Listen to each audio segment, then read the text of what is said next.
When I was at Union College, I was quite different back then than the person that is standing in front of you. So when I was at Union, I was one that very much kept to myself. I didn't like being around people. I don't, back then, I didn't like people. I wanted to be by myself. I went to breakfast, then I went to class, then I went to lunch, then I went back to class, then I went to dinner, and then I went straight to my room. And when I would eat my meals, breakfast, lunch, or dinner, didn't really matter, I would normally just take it to go. I would not sit in the cafeteria with other students and interacted with them. And no, that was not my thing. I did not like doing that. I liked to be in my room. I liked to be comfortable. So I would always grab my to-go plate, pack it in, go to my room, and have my breakfast or have my lunch, my dinner. On the rare occasion, you would find me in the cafeteria. But if you wanted to find me during mealtime, you would find me in my room. And it wasn't until I met three of my best friends. Actually, one of them I met at high school. We went to high school together. And as I was walking around Union's campus, I hear someone yell from across the campus, JJ. And I'm just like, I know nobody in Lincoln, Nebraska. Who's calling me? As I turn around, I see this little man running toward me. And usually when someone runs from afar away, they look little. But as he kept coming closer and closer, I'm like, oh, he's very little. And as he got really close, I was like, oh, he is small. I wish I had a picture of him, but I don't. He became my best friend at Union. And during this time, we began to work together. I was still in nursing at that time, and he was studying in theology. And when we began to work together and having Vespers, and then finally I decided, this is not my calling to be a nurse. I was meant to be something else. And I've said that story several times now. And so I ended up switching into theology. And it was in theology that I actually met another one of my friends. And while I was working with her, I started to notice that my best friend and her started to have a connection with each other. And so I began to get a little jealous. And I was just like, interesting. I see what's happening here. I'm being replaced. Someone is taking my spot. And lo and behold, they ended up, me with another friend, got them together and they started to date. And eventually they got married, to which I became the best man at their wedding. But they were my best friends. And then during theology, I met another best friend, another fellow pastor, and she's actually pastoring out in California right now. But we became these four best friends. If you wanted to find one of us, you just have to locate the other ones. And we were all there together. The videos that we have of us doing ridiculous things at Union, it's fantastic. I loved it. But here's what happens with friendships sometimes. With friendships, after we graduated, three of us graduated together, and then our other friend graduated a year later. But the ones of us that graduated together, after graduation, we began to kind of fall away from each other. Communication started to kind of be less and less frequent. We used to text all the time, but then that texting kind of stopped a little bit. And then we would pick up that texting again, and then it kind of slowed down again, to the point where that communication was no longer existing. We quit being friends, or at least in my eyes, we quit being friends. But all during this time, my other friend, the one that graduated a year after us, we continued to talk. I went up to her church. She was pastoring up in Minnesota at the time. I went up to her church to preach. She came down to my church to preach. So we were still very much in communication. And it wasn't until I got into the seminary that things kind of really started to fall apart between me and this friend. While I was in the seminary, I was kind of in a different place. I was studying a little bit more. My classes were a little bit more difficult. My schedule was more packed. And I noticed that she was also busy. She then was pastoring in Chicago. So she was a little bit busy. So we kind of stopped communicating. We would text, But it would take sometimes days for her to respond, or I wouldn't respond in time. And when we would see each other in Chicago, it was a little different. That same friendship wasn't there anymore. And during my time in the seminary, I fell away from that friendship. And I quit being friends with her. So I had lost 3 of my best friends. These friends were more than friends, though. They were family. These are the type of friends that you want in your life, that you want to keep them tight. But unfortunately, after graduations, once we got into the real world, our relationship failed, and I lost 3 of my best friends. Earlier this year, if you guys may remember, Pastor Nate and I attended the Called Convention in Kentucky. And so as I drove to Kentucky, we both did, but I drove my own car to Kentucky. And as we were driving to Kentucky, I stopped in Lincoln, Nebraska. It's about midway to Kentucky. And I have family there in Lincoln. So I stopped to visit with them and to spend the night there at the house. And that night, they actually know my best friends who work at Union, actually. And they invited them for dinner. And when I was there for dinner, I was very nervous because I was just like, oh, we fell apart. We don't talk very much. How is this going to go? What's this dinner going to be like? And when I got there, it was just as awkward as I thought it was going to be, at least from my end, because I was the one that made it awkward. Because I started to remember, we fell apart. I'm the one that said that this is no longer a friendship. That dinner, I was very rude to my 2 friends. I kind of pretended that they didn't exist. So I continued my drive the next day to Kentucky. And as I got to the Called Convention, my other pastor friend driving from Chicago, she texted me and she said, hey, can we meet up for dinner? And at that very moment, I started texting other pastor friends, hey, what are you doing for dinner? What are you doing for dinner? Trying to fill my dinner spot so I can say, oh, I'm sorry. I already have dinner plans. I knew my boss from Andrews was going to be there, so I texted her. Then I said, hey, what are you doing for dinner tonight? Let's get together so I don't have to go to this dinner. But God did an amazing thing, and He entered my life as I was driving, or He re-entered, I should say, my life as I was driving. And I texted her and I said, yeah, let's meet up for dinner. Why not? And as we met for dinner, we discussed everything that went wrong in our friendship. We discussed the faults that I had. We discussed some of the faults in which she did in our friendship. And at the end of that dinner, we reestablished a communication. We reestablished that friendship. As I was driving home back from Kentucky, back to Colorado, I started to think about the fact that she was the one who was not entirely at fault. It was my fault that friendship ended. But she was the one who reached out and apologized. She had the strength to say, hey, forgive me for what I did. As I was driving, I was thinking about this. When I got home, I was still thinking about it.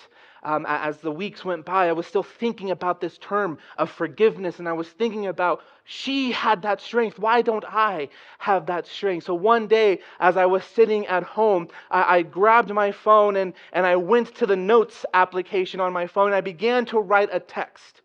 And in that text, I began to apologize. And then I went to my texting app, and then I inputted a group text between me and my 2 friends, which I was really rude to in Lincoln, Nebraska. And in there I said, hey, I am sorry for the jerk that I was at dinner. I'm sorry for being so mean and for dismissing our friendship. You guys are my family. He was my brother. When we have kids, I'm going to call, their kids are going to call me uncle, and they're going to call him uncle. That is the relationship that we have. And I said, I'm sorry. Please forgive me for what I did to you. I was nervous, but then they texted me back. And he said, Jay, you have no idea how much I've been praying for this. He said, I was talking to my wife this morning about how much we miss you and how much we need you in our lives. and I was too scared to text you, but when I saw your name come across my phone, I knew that it was a God thing. On that very moment, we reestablished that connection. And to this day, I have my 3 best friends again. But of forgiveness. There are many things in life, I believe, that are difficult for us to handle. When you look at life in general, in a broad spectrum, you can see that there's so many difficult things for us to do. And I believe that forgiveness is up there. Might be even the number one most difficult thing for us to do. The word forgiveness. But let's break it down a little bit. When it comes to forgiveness, there are 2 things that are difficult for people. The first one is asking for forgiveness. The second thing is giving forgiveness and saying, I forgive you. Because when we are asking for forgiveness, we are stating in a way that we have messed up. That we did something wrong in that relationship or whatever it is, so we are needing to apologize for it. So when we are saying, hey, please forgive me, we are saying, I messed up. And I am noticing that I messed up. And to admit to someone that you did wrong is difficult for people. When you are the one giving forgiveness, when you are the one saying, I forgive you, people have this tendency to think that when we are saying, I forgive you, we are saying, oh, it's okay, it didn't happen. Let's just forget it happened. No, that thing happened. We cannot forget that thing, whatever it is, happened. But when you say, I forgive you, you are saying it happened, I recognize it happened, but I am moving forward. I am going to not let that affect our relationship any longer. We are going to move forward. You see, church, we are called to forgive. There are many things we are called to do, but one of the things that Jesus has called us to do is to forgive. And let me tell you the energy that it takes to hold a grudge. How many of us have held a grudge? And we can tell from our experience just how much energy it takes to not forgive someone, to hold on to that. There was someone in my life who I could not forgive. This person hurt me. I won't go into the details of what happened between this person, but it hurt. I was broken. And for the longest time, I could not say the words, I forgive you. When this person and I split paths and we went in different directions, I still carried that hurt with me. It wasn't until about a year ago I was reading on forgiveness. I was doing my own personal devotional, and I was reading on forgiveness. And as I was doing my study on this word forgiveness, I came to the conclusion, and I asked myself the question, what am I doing? Scripture is telling me that I need to forgive. Scripture is telling me all about this stuff about forgiveness, yet I am not the one doing the forgiving. At that very moment, I put away my Bible. I put everything away that distracts me, and I closed my eyes, and as I closed my eyes, I said the person's name, and I said, I forgive you. Let me tell you the burden that was lifted from my shoulders. Now, I didn't say it directly to that person because I don't know if I could face that person. I didn't say it to that person. But the fact that I said, so-and-so, I forgive you, the burden that was lifted, I felt free. I felt like I can actually move on with my life. I was no longer carrying that hurt inside of me. The peace that followed me saying the phrase, I forgive you, was so rewarding. I no longer had to carry that hurt, and I had more energy to do the things that I was called to do. Forgiveness. But Pastor, why do I need to forgive? It's easier to not say those words. It's easier not to ask for forgiveness or to give forgiveness. And I'm going to be honest with you, yes, it is. It is very much easy to just leave that issue and just leave it there and let it fester and not say anything about forgiveness about it. It's very easy for us to do that. But why, Pastor, why do I need to forgive? If you'll turn with me to Ephesians chapter 4, verse 32, we're going to read a verse here. And there's so many verses that we can use on this topic of forgiveness. But as I was studying for this sermon, I came to this one. I said, this is a good one to end the year on. And this is also a good one to begin the new year. Ephesians chapter 4, verse 32. And this is what it says. And be kind to one another, tender-hearted, forgiving one another, even as God in Christ forgave you. To be kind. It's interesting that this is the first word that Paul uses. He is being very intentional here. He is drawing our attention to where we get our strength from, because kindness is one of the fruits of the Spirit. Be tender-hearted or be compassionate with one another. We do not know what is happening in another person's life. So when we have that grudge against somebody, when we have that anger towards somebody, we do not know what that person is going through. So Scripture is not only asking us or telling us to be kind, it is also calling us to be tender-hearted, be compassionate with one another. But now we get to the meat of this text. We get the answer and the reason to forgiveness. Forgiving one another even as God in Christ forgave you. The reason why we forgive is deeper than we realize, church. You see, I believe that forgiving someone does something for us. It does change us. I believe when we say or when we ask for forgiveness and when we give forgiveness, I believe that it changes us as people. It does free us from something.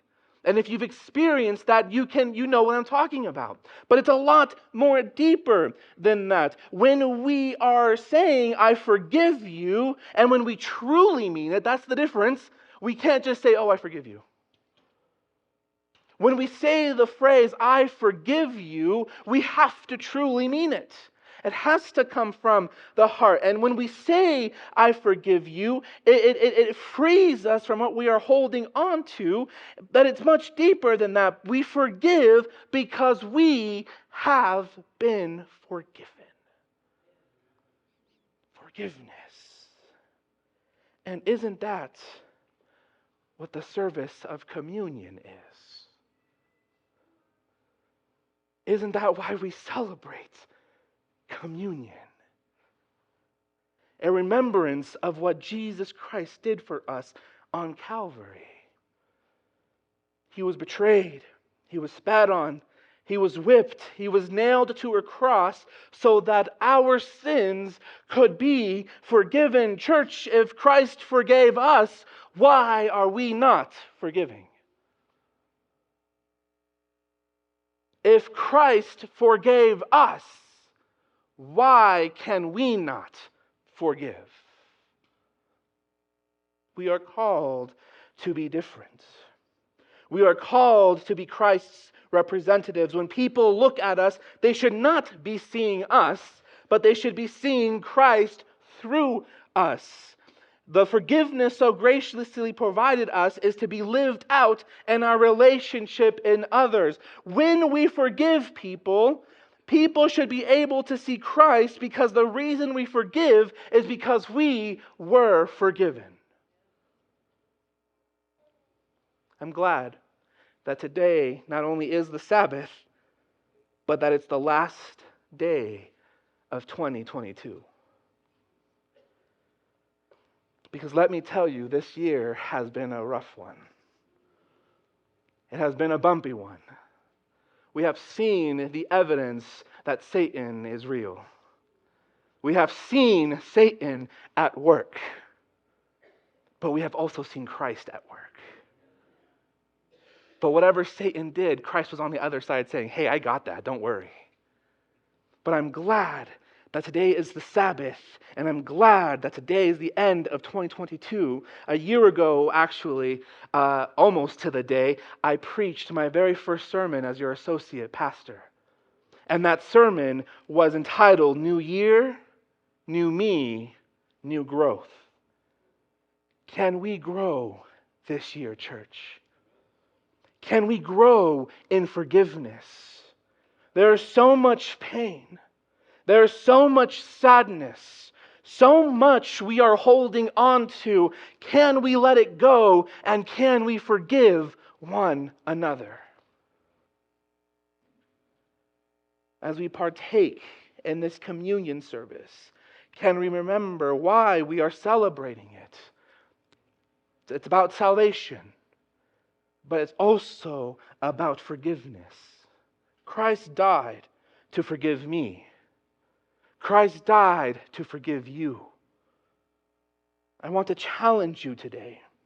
If you are in the need of asking for forgiveness or for forgiving someone, then do it.